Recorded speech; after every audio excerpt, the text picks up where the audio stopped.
Assalamualaikum warahmatullahi wabarakatuh.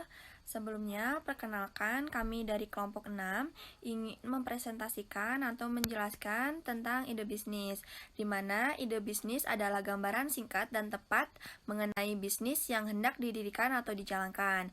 Pentingnya ide bisnis karena dengan memiliki ide bisnis yang baik adalah langkah awal untuk mengubah keinginan dan kreativitas menjadi peluang bisnis. Sumber ide bisnis bisa didapatkan dari beberapa hal, seperti yang pertama hobi. Berawal dari hobi makan, maka kita akan mendapatkan beberapa ide bisnis, seperti membuka bisnis roti atau kue, membuka bisnis snack atau cemilan, kayak gorengan, atau membuka warung atau rumah makan, dan lain-lain. Nah, yang kedua bisa juga atas kesuksesan atau kegagalan bisnis orang lain. Contohnya melihat kesuksesan bisnis bakso saudaranya di kota Solo, kemudian membuka warung bakso di sekitar tempat tinggalnya. Nah, contoh kedua melihat kegagalan bisnis cemilan temannya, kemudian membuka bisnis cemilan dengan memperbaiki kekurangan dari bisnis cemilan tersebut. Nah, yang ketiga berdasarkan pengamatan. Contoh mengamati perkembangan saat ini, banyak pasangan rumah tangga yang berkarir, sehingga mereka kekurangan waktu untuk mengurus tugas rumah tangga. Dari hasil pengamatan tersebut memberikan peluang untuk membuka bisnis seperti laundry. Nah, yang keempat, keahlian atau keterampilan. Contohnya memiliki keahlian atau keterampilan dalam bidang komputer, maka kita akan mendapatkan beberapa ide bisnis seperti percetakan, rental komputer, desain grafis, dan lain-lain. Nah, ada pengalaman kerja, contohnya dari pengalaman bekerja di perusahaan konveksi, kemudian membuka sendiri jasa menjahit. Dan dari pengalaman bekerja di coffee shop juga, kemudian membuka sendiri warung kopi. Dari pengalaman bekerja di perusahaan boneka juga, kemudian bisa membuka sendiri bisnis boneka. Nah, seperti itu sumber ide bisnis yang bisa didapatkan. Nah, untuk selanjutnya gambaran ide bisnis dilanjutkan oleh teman saya. Selanjutnya adalah gambaran ide bisnis. Gambaran ide bisnis terbagi menjadi 4, yaitu apa, siapa, bagaimana, dan yang mana. Yang pertama apa? Apa produk atau jasa yang Anda jual? Yang kedua siapa? Siapa yang membeli produk atau jasa Anda? Yang ketiga bagaimana?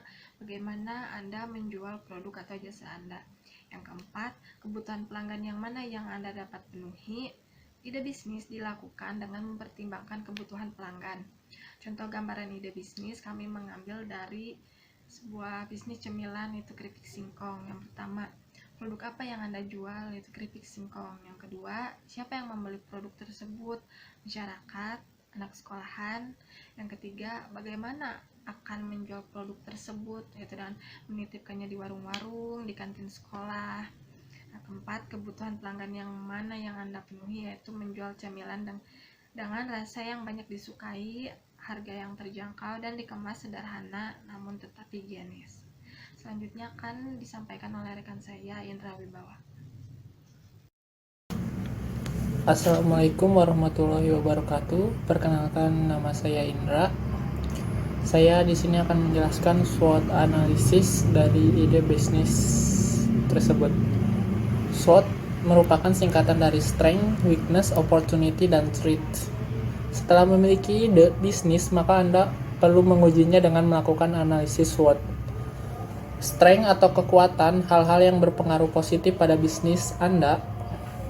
Kalau weakness atau kelemahan, hal-hal yang tidak terlalu baik dalam bisnis. Opportunity atau peluang, hal-hal yang ada di masyarakat yang mempunyai pengaruh positif pada bisnis. Threat atau ancaman, hal-hal yang ada di masyarakat yang mempunyai pengaruh negatif pada bisnis. Contoh, kita menguji ide bisnis keripik singkong. Kekuatannya itu bahan baku melimpah, terus memiliki resep yang enak, harga terjangkau, produk tahan lama. Terus ada kelemahannya juga, kemasan sederhana, belum memiliki izin PIRT, belum memiliki desain cetakan modern, terbatasnya tenaga kerja yang terampil.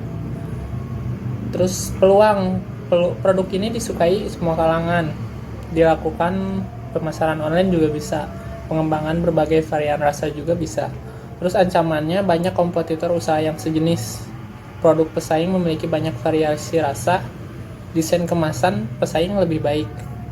Setelah dilakukan uji bisnis dalam menjual keripik singkong, hasil yang diperoleh yaitu persentase kekuatan lebih tinggi dari kelemahan dan peluangnya lebih banyak dibandingkan dengan ancamannya. Maka dilihat dari hasil ini dapat disimpulkan bahwa kami akan melanjutkan ide bisnis dan membuat rencana bisnis selengkapnya. Terima kasih, begitu penjelasan analisis SWOT dari saya. Wassalamualaikum warahmatullahi wabarakatuh.